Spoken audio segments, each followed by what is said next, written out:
আওয়ামী লীগ নেতারা জালিয়াতিতে যে ওস্তাদ তা তো সকলের জানা। তবে এবার তাদের জালিয়াতির বিস্তৃতি ছড়িয়ে পড়ল দেশ ছেড়ে বিদেশেও। ফ্যাসিস্ট হাসিনা 24-এর গণ অভ্যুত্থানের সময় পালানোর পর তার লেজ ধরে ভারতে পালিয়ে যায় আওয়ামী লীগের অনেক নেতাকর্মী। ভারতে বৈধভাবে বসবাসের জন্য তারা বেছে নেয় অবৈধ পন্থা। জালিয়াতি করে বানিয়ে নেয় ভারতীয় জাতীয় পরিচয়পত্র, আধার কার্ড এবং পাসপোর্টও।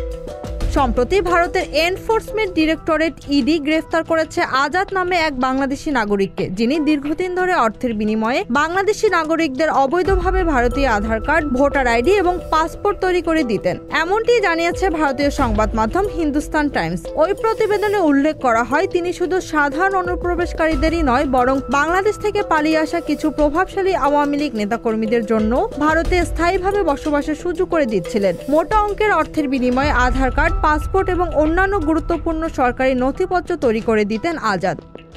আওয়ামী লীগ নেতারা হাসিনা পালানোর পর বিভিন্নভাবে ভারতে পালিয়ে গেছেন। সীমান্ত পাড়ি দেওয়ার জন্য তারা কোটি কোটি টাকা খরচ করেছে, এমন খবর আরো অনেক আগেই গণমাধ্যমে এসেছে। তবে শেষমেশ ভারতে পালিয়ে সে দেশেরই নাগরিক হবার চেষ্টায় এমন অভিনব জালিয়াতি যেন ঢেকি স্বর্গে গেলেও ধান ভাঙে প্রবাদের মতো। Z news, Dhaka.